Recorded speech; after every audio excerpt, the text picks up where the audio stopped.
Selamat siang.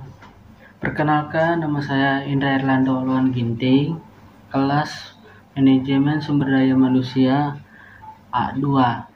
Di sini saya akan mempresentasikan mengenai materi budaya organisasi terhadap kinerja karyawan kantor pusat PT Pertamina Persero, Direktorat Sumber Daya Manusia. Latar belakangnya itu ada PT Pertamina Persero merupakan satu-satunya perusahaan milik negara yang ditugaskan melaksanakan pengusahaan migas, mulai dari mengelola dan menghasilkan migas dari ladang-ladang minyak di seluruh wilayah Indonesia, mengolahnya menjadi berbagai produk dan menyediakan serta melayani kebutuhan bahan bakar minyak dan gas di seluruh Indonesia.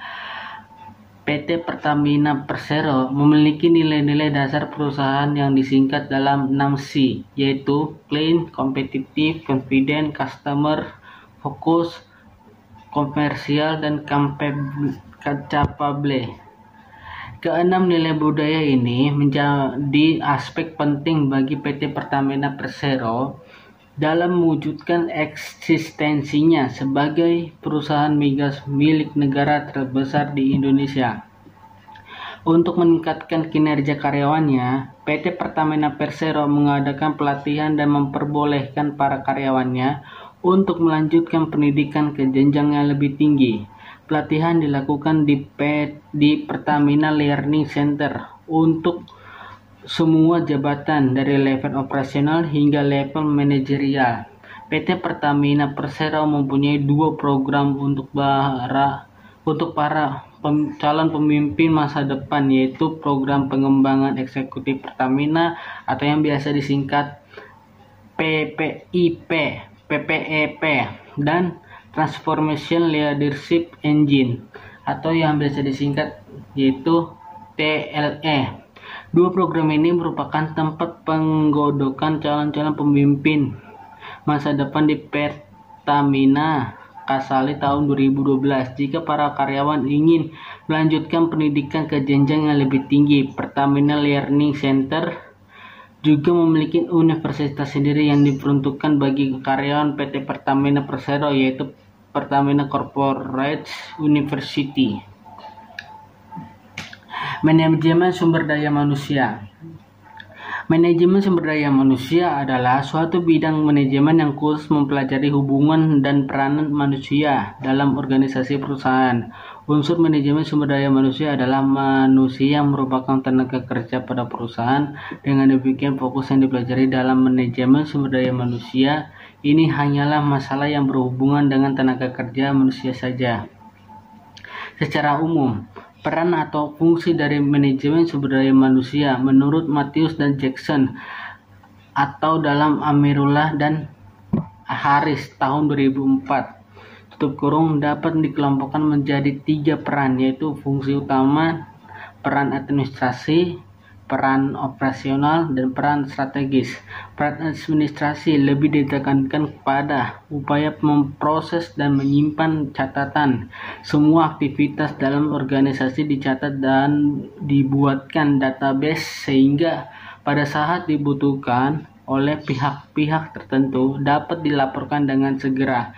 Peran administratif menjadi sumber daya manusia sebagai tenaga pencatat saja dan tidak memberikan kontribusi sesuai dengan peran yang sebenarnya. Peran operasional lebih mengacu pada aktivitas-aktivitas penyelenggaraan, mempersiapkan kebutuhan organisasi terhadap kepegawai. Tugas pokok MSDM dalam hal ini adalah merencanakan perekrutan, menerima lamaran, melakukan seleksi, menyusun anggaran gaji, mengadakan pelatihan dan pengembangan, dan sebagainya. Sedangkan peran strategis menekankan pada kondisi sumber daya manusia untuk jangka waktu yang panjang guna meningkatkan nilai kompetitif organisasi dalam persaingan usaha. Budaya organisasi. Seistilah budaya organisasi mengacu pada budaya yang berlaku dalam sebuah perusahaan atau instansi. Karena pada umumnya perusahaan atau instansi adalah dalam bentuk sebuah organisasi. Budaya organisasi dapat didefinisikan sebagai perangkat sistem nilai-nilai atau values, keyakinan atau beliefs, asumsi atau assumptions atau norma-norma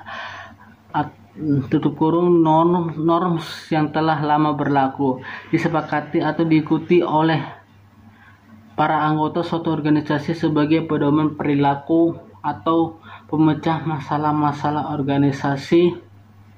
organisasinya. Budaya organisasi memiliki karakteristik yang membawa kesuksesan di perusahaan. Ciri-ciri perusahaan yang akan sukses yaitu menerapkan karyawannya untuk mencenderung dan bertindak untuk lebih dekat kepada pelanggan, memberikan perangsangan nilai dan bertahan cukup dekat dengan bisnis yang mereka ketahui. PT Pertamina Persero juga memiliki budaya organisasi tersendiri. Budaya organisasi inilah yang membedakan PT Pertamina Persero dengan para pesaingnya yang lain. Budaya organisasi tersebut dikenal dengan core values PT Pertamina Persero, yaitu yang pertama, clean atau bersih, yaitu dikelola secara profesional, menghindari benturan kepentingan, tidak mentoleransi suap, menjunjung tinggi kepercayaan dan integritas, berpedoman pada asas-asas tata kelola korporasi yang baik. Yang kedua, kompetitif, yaitu mampu berkompetisi dalam skala regional maupun internasional, mendorong pertumbuhan melalui investasi, membangun budaya sadar biaya dan menghargai kinerja. Yang ketiga, confident atau percaya diri, yaitu berperan dalam pembangunan ekonomi nasional, menjadi pelopor dalam reformasi BUMN dan membangun kebanggaan bangsa. Yang keempat, customer focus atau fokus pada pelanggan, yaitu berorientasi pada kepentingan pelanggan dan berkomitmen untuk memberikan pelayanan terbaik kepada pelanggan. Yang kelima, komersial atau komersil, yaitu menciptakan nilai tambah dengan orientasi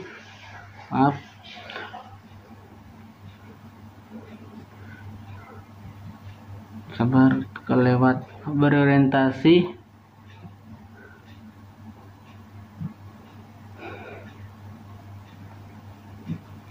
pada kepentingan pelanggan dan berkomitmen untuk memberikan pelayanan terbaik kepada pelanggan. Yang kelima, komersil atau komersil, yaitu menciptakan nilai tambah dengan orientasi komersial, mengambil keputusan berdasarkan prinsip-prinsip bisnis yang sehat. Yang keenam, capable atau berkemampuan, yaitu dikelola oleh pemimpin dan pekerja yang profesional dan memiliki talenta dan penguasaan teknis tinggi, berkomitmen dalam membangun riset dan pengembangan maksud saya. Kinerja karyawan. Menurut Mangkunegara tahun 2001, berpendapat kinerja adalah hasil kerja secara kualitas dan kuantitas yang dicapai oleh seorang karyawan dalam melaksanakan tugasnya sesuai dengan tanggung jawab yang diberikan kepadanya. Ada beberapa hal yang diperlukan karyawan untuk melakukan pekerjaannya dengan baik, atau dengan kata lain dapat meningkatkan kinerja. Di antaranya, para karyawan perlu mengetahui pekerjaannya apa yang diharapkan. Hal ini diketahui melalui job description yang diberikan untuk masing-masing karyawan, sehingga karyawan mengerti pekerjaan yang harus dikerjakan dan mengetahui target-target pekerjaan yang diharapkan oleh perusahaan. Para karyawan memerlukan umpan balik yang spesifik dan teratur tentang kinerjanya, seperti adanya penilaian tentang kinerja karyawan yang dilakukan 2 kali dalam 1 tahun, yaitu pada orang lain, yaitu pada pada pertengahan dan akhir tahun.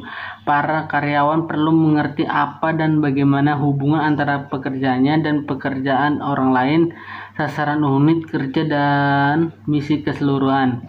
Agar pekerjaan yang ada hubungannya dengan orang lain atau unit kerja lain dapat terintegrasi dengan baik, para karyawan perlu memainkan peran aktif dan mendefinisikan pekerjaannya. Diharapkan karyawan benar-benar mengetahui tentang pekerjaan yang harus dilakukannya. Para karyawan perlu tahu batas kewenangannya. Ketika para karyawan mengetahui sejauh mana batas kewenangannya, karyawan tidak akan berbuat terlalu jauh di luar kewenangannya sehingga tidak akan terjadi penyalahgunaan wewenang. Para karyawan perlu mendapat kesempatan untuk mengembangkan keahlian. Seorang karyawan yang belajar berbagai hal baru dan menerapkannya dalam pekerjaan akan lebih mungkin untuk bertahan pada pekerjaannya dan akan lebih termotivasi. Pentingnya upaya peningkatan kinerja karyawan sangat bermanfaat untuk organisasi. Apabila organisasi berhasil meningkatkan kinerja karyawannya, maka akan berimbas langsung pada peningkatan kinerja organisasi dan pencapaian tujuan organisasi. Tujuan Pertamina Persero memiliki aspek standar kinerja tersendiri. Aspek kinerja ini yang digunakan dalam menilai bagaimana kinerja para karyawan PT Pertamina Persero, yaitu pertama, objectives and aspiration, yang terdiri dari RE atau develop enterprise vision and values, advocate the vision and values, dan design robust enterprise scorecard. Yang kedua, accountabilities and collaboration, yang terdiri dari agree, role, mandates, hardware, collaboration, action, horizontal accountabilities, dan realign key corporate discussion process and layer the organization. Yang ketiga, performance management and recognition, yang terdiri dari make performance management, real profit performance management training, implement a recognition program, and develop career tracks. Number 4, people management capabilities and interaction, yang terdiri dari launch target, people management improvement initiatives, and institute longer term people manager capability program.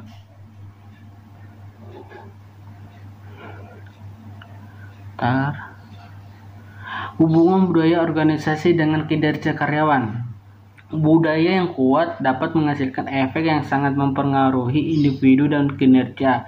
Bahwa dalam suatu lingkungan bersaing, pengaruh tersebut dapat lebih besar daripada faktor-faktor lain seperti struktur organisasi, alat analisis keuangan, kepemimpinan, dan lain-lain. Budaya organisasi yang mudah menyesuaikan dengan perubahan zaman atau adaptif adalah yang dapat meningkatkan kinerja, atau Kotter and Hesketh tahun 1997. Budaya organisasi yang kuat akan membantu organisasi dalam memberikan kepastian kepada seluruh karyawan untuk tumbuh dan berkembang bersama organisasi.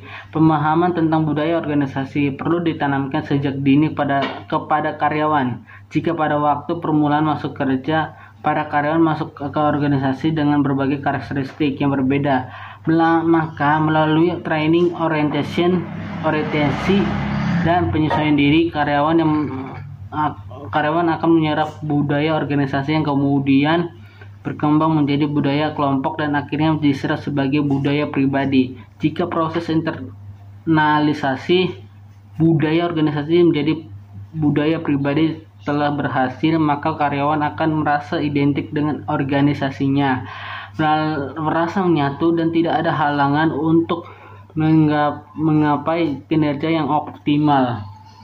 Next, di sini bisa disimpulkan bahwa budaya organisasi berpengaruh positif terhadap kinerja karyawan. Artinya perubahan budaya organisasi mempunyai pengaruh searah terhadap perubahan kinerja karyawan, atau dengan kata lain, apabila terjadi peningkatan budaya organisasi maka akan terjadi peningkatan kinerja karyawan, dan secara statistik memiliki pengaruh yang signifikan. Di sini ada sarannya, ada 2 saran. Yang pertama, sarannya kantor pusat Pertamina Persero telah menerapkan budaya organisasi yang baik sebagai acuan bagi karyawan dalam bekerja. Diharapkan ke depannya budaya organisasi tersebut lebih disosialisasikan dan diinternalisasikan kepada seluruh karyawan PT Pertamina Persero, sehingga benar-benar meresap dan dijiwai oleh seluruh karyawan PT Pertamina Persero. Yang kedua, kinerja karyawan kantor pusat PT Pertamina Persero Direktorat Sumber Daya Manusia yang baik tidak terlepas dari adanya budaya organisasi yang kuat. Diharapkan ke depannya kinerja karyawan kantor pusat PT Pertamina Persero Direktorat Sumber Daya Manusia lebih ditingkatkan lagi demi tercapainya kualitas karyawan yang semakin baik. Sekian dari saya. Terima kasih.